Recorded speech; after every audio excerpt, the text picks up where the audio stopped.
पुरुषोत्तम लाल जोशी बोल रहा हूँ। मेरा फ़ोन नंबर है 810-736-0750। मैं बहुत एडवांस स्टेज में लिखना प्रारंभ किया और युवा काल में मैं मेरी क्षमता को भूले ही रहा और मैं हिंदी और अंग्रेजी का प्रोफेसर रहा। हिंदी और अंग्रेजी का प्रोफेसर रहा मैं, परंतु संस्कृत में मेरी शुरू से ही रुचि रही। संस्कृत में रुचि रही। आज मैं मेरी वीर रस की कविता प्रस्तुत करने जा रहा हूँ, परंतु उससे पहले मैं ये जरा वर्णन करूँगा कि हमारे जो संस्कृत के आचार्य हैं और कवि हैं, उन्होंने काव्य के विषय में क्या कहा। काव्य और काव्य के महत्व के विषय में उन्होंने कहा। वह थोड़ा मैं पहले भी बोला था, वह मैं आज बता रहा हूँ कि वे काव्य के विषय में क्या कहते हैं और काव्य के महत्व के विषय में क्या कहते हैं। पहले मैं ये बोलता हूँ, फिर अपनी कविता प्रस्तुत करूँगा। हमारे आचार्यों ने कहा कि काव्य क्या है, कि वाक्यम रसात्मकम वाक्यम काव्यम, जो रस युक्त वाक्य है, जिसमें रस है, वह काव्य है। इसी बात को दूसरे आचार्य ने कहा, रमणीयार्थ प्रतिपादक शब्द काव्यम। रमणीय अर्थ का प्रतिपादक जो शब्द समूह है वह वाक्य काव्य है। रमणीयार्थ प्रतिपादक शब्द काव्यम। परंतु बात घुमा फिराकर एक ही है कि रसात्मक वाक्य है वो काव्य है। एक दूसरे आचार्य ने कहा, तत् अदोषौ शब्दार्थौ सगुणौ अनलंकृति पुनक्वापि। तत् अदोषौ शब्दार्थौ सगुणौ अनलंकृति पुनक्वापि। काव्य क्या होता है? तत् अदोषौ, जिसमें दोष नहीं हो। दोष बताएं, जैसे च्युत संस्कृति है, अक्रमत्व है, दुष्क्रमत्व है, इस प्रकार के कई दोष बताए। वो दोष से रहित हो काव्य, दोषों से रहित हो, ग्राम्यत्व आदि दोष, इन दोषों से रहित हो। और तद अदोष और सगुण और गुण सहित हो। गुण क्या बताए? ओज गुण, माधुर्य गुण और प्रसाद गुण। ओज गुण क्या कि आदमी को कविता में पढ़कर उत्साह बढ़े, ये ओज गुण है। माधुर्य है कि कविता को सुनकर वो बड़ी कर्णप्रिय लगे, बड़ी मधुर लगे, माधुर्य रस है। प्रसाद रस, ये प्रसाद गुण, उसमें क्या है होना चाहिए कि वो समझ में आने चाहिए। हम बोल रहे हैं, कुछ भी समझ में नहीं आए और समझने में ही बड़ी परेशानी हो, तो वो कविता की श्रेणी से हटाते हैं वो, कि उसमें गुण, प्रसाद गुण भी होना चाहिए, समझ में आने चाहिए। कविता अति कठिन नहीं होनी चाहिए कि समझ में नहीं आए, ये गुण बताए उनमें। तो गुणों सहित हो और अदोष रहित हो। अनलंकृति पुनः क्वापि, और अनलंकृति पुनः क्वापि, और कहीं कहीं अलंकार न हो तो न हो, अलंकार कहीं हो कहीं न हो।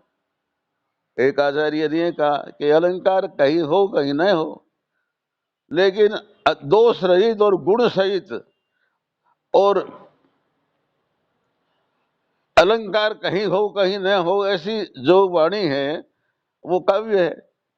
तो ये प्रधानतया यही बताया जाता है, जो संस्कृत के आचार्य ने बताया है वही हिंदी में भी पढ़ाया जाता है, वही हिंदी में पढ़ाया जा रहा है। और उन्होंने कहा कि रस, आप ये जानना चाहेंगे भाई रस क्या होते हैं, तो आप सब जानते होंगे कि श्रृंगार हास्य करुण वीर रौद्र भयानक विभत्साद शांताश्चय काव्य नवरसा स्मृता। काव्य में नवरस हैं, पर श्रृंगार रस के पूर्ववर्ती आचार्यों ने, परवर्ती आचार्यों ने श्रृंगार रस के 3 भाग कर दिए, क्योंकि श्रृंगार रस का विषय है प्रेम, प्रेम पति पत्नी में भी होता है, बच्चों के प्रति भी होता है और भगवान के प्रति भी होता है। तो भगवान के प्रति प्रेम है, भक्ति रस है, बच्चों के प्रति प्रेम को वात्सल्य रस कह दिया। इस तरह 11 हो गए। ये 11 रस जिस काव्य में, जिस वाणी में आते हैं, जिस शब्द समूह में आते हैं, तो वह काव्य है। फिर उन्होंने ये बताया कि ये जो बड़े बड़े भाव हैं 9, इनके साथ में छोटे छोटे भाव भी आते हैं। मान लो कविता श्रृंगार रस की है, उसमें थोड़ा हास्य रस भी बीच में आ जाए, थोड़ा मेन तो वो नहीं आए पर बीच में आ सकता है। तो इसलिए संचारी भाव है वो 33 बताए, वो हिंदी में बढ़ाए जाते हैं। 33 संचारी भाव, उन्होंने कहा 33 संचारी भाव हैं। ये और भी हो सकते हैं, लेकिन और अभी तक तो किसी ने और बताए भी नहीं। ये 33 संचारी भाव चल रहे हैं। ये संचारी भाव कविता में आते हैं। तो रस है और संचारी भाव है। जहाँ संचारी भाव 33 उन्होंने क्या बताए? निर्वेद ज्ञानी श्रम हर्ष विषाद शंका आलस्य दैन्य मद मोह वितर्क चिंता आवेग त्रास मति स्वप्न विबोध निद्रा उन्माद जाड्य मरण स्मृति व्याधि धैर्य औत्सुक्य गर्व अवहित अमर्ष व्रीड़ा चापल्य हो अपस्मार तथा असूया ये उग्रता सहित 33 नाम जानो संचारी भाव अथवा व्यभिचारी मानो। इस श्लोक का हिंदी में अर्थ कर दिया वैसे का वैसे, संचारी भाव अथवा व्यभिचारी मानो। इनको संचारी भाव कहो और व्यभिचारी भाव भी कह सकते हैं। तो ये जो आते हैं वो काव्य होता है। अब प्रश्न ये कि काव्य है उसमें क्या संगीत का छंद जो है वो संगीत है एक तरह का, उसमें संगीत का सहारा रहता है, उससे माधुर्य रस इत्यादि रस बढ़ते हैं। तो छंद होना कविता के अंदर आचार्यों ने जरूरी नहीं बताया। ये छंद गद्य में भी काव्य हो सकता है अगर उसमें रस भरा हुआ है और उसमें संचारी भाव आते हैं और इस तरह का गद्य है तो वो भी कविता है। कविता और काव्य दोनों ही कहते हैं वो उसको, कि कोई लय बैठाओ या कोई छंद में बोलो या आप ऐसा ही लिखे तो भी कविता है, काव्य है। कविता भी कहते हैं उसको, कविता और काव्य।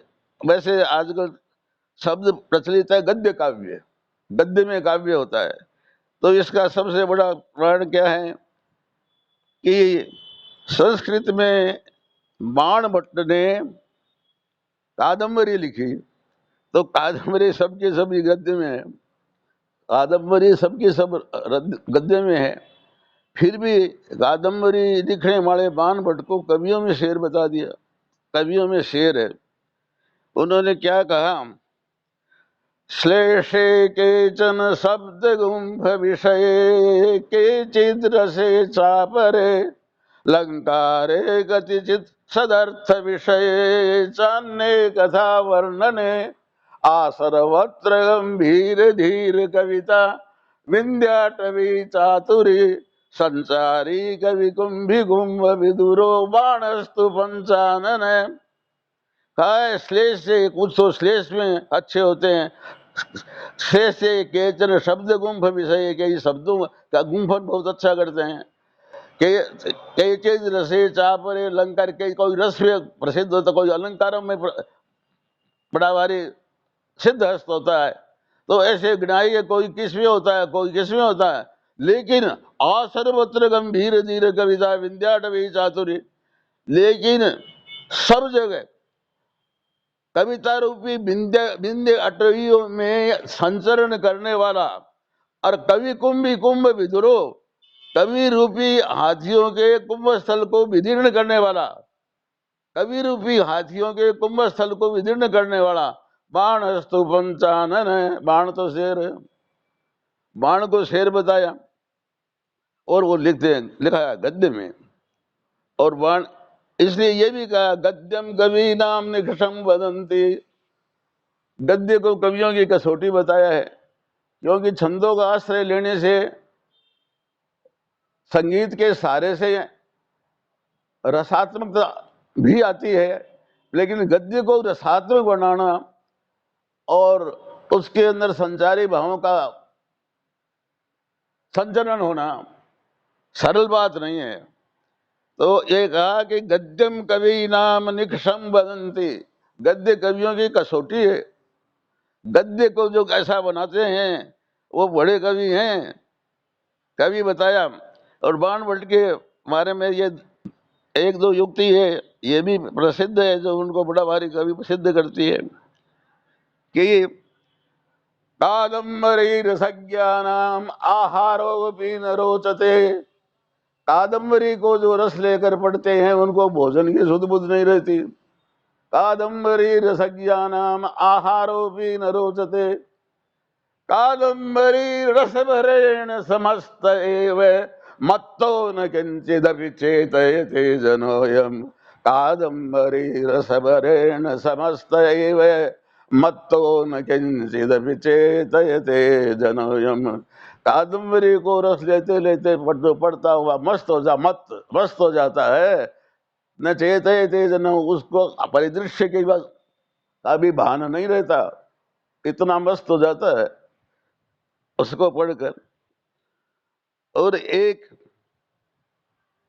भक्त ने देवी से कहा, ऐसी किंवदंती है कि देवी आपको कभी कौन सा पसंद है जो आपके इस समय ध्यान में है, वो ही आप बता दो। बड़ा भारी भक्त था वो देवी का। तो कहते हैं देवी के मंडप से ऐसी आवाज आई, कबीर दंडी कबीर दंडी कबीर दंडी न संशय। कवि तो दंडी दंडी दंडी बड़ा कवि अच्छा है, इसमें कोई संशय नहीं। कबीर दंडी कबीर दंडी कबीर दंडी न संशय। तो दंडी ने तो पद्य लिखा ही नहीं, दंडी ने तो 10 कुमार चरित लिखा है, 10 कुमारों का चरित लिखा है, 10 कुमार चरित, वो सब गद्य है। 10 कुमार चरित लिखा है जो संस्कृत के बीए में भी एमए आदियों में रखा जाता है। 10 कुमार चरित लिखा उन्होंने, पर कबीर दंडी कबीर दंडी कबीर दंडी न संशय। तो इस प्रकार से ये जो रस हैं, संचारी भाव हैं, ये सब जिस वाक्यों में आता है, जिस वाणी में आता है, वो काव्य बन जाती है, उसको काव्य कहते हैं। फिर उन्होंने, कवियों ने, आचार्यों ने काव्य की महिमा बताई। उन्होंने काव्य श्रवण को सत्संगति बताई, जैसे पुराणों का श्रवण है, श्रीमद् भागवत पुराण जैसे है, शास्त्रों का श्रवण है, वैसे ही महान कवियों की कृतियों का जो श्रवण है उसको उन्होंने सत्संगति बताया। और फिर इसके विषय में उनके कई सी उक्तियां हैं, बहुत कुछ कहा है, पर मेरे जो कुछ कंठाग्र हैं वो मैं प्रस्तुत कर रहा हूं। उन्होंने कहा, नरत्वं दुर्लभं लोके विद्या तत्र सुदुर्लभा, कवित्वं दुर्लभं तत्र ख्याति तत्राति दुर्लभा। कि कवि बनना कोई साधारण बात नहीं है। कवि नरत्वं दुर्लभम लोके, मनुष्य योनि ही पहले तो बड़ी मुश्किल है, और विद्या तत्र सुदुर्लभा में विद्या बनना मुश्किल, और कवित्व दुर्लभम तत्र, और कवि बनना उससे दुर्लभ। विद्या पढ़ गया लेकिन कवि बनना उससे दुर्लभ। अरे ख्याति तत्राति दुर्लभा, और फिर कवि रूप में ख्याति तो बहुत दुर्लभ है। ख्याति तत्राति दुर्लभा, ये बताया उन्होंने। उन्होंने कवि काव्य की महिमा गाई तो क्या कहा, संसार विस्वेक्षस्य द्वे रसवत्फले काव्यानंद रसास्वाद संगम सुजन सह। कि ये संसार रूपी जहर का पेड़ जो है, संसार रूपी जो ये जहर का पेड़ है, इसमें 2 ही रसवान फल हैं।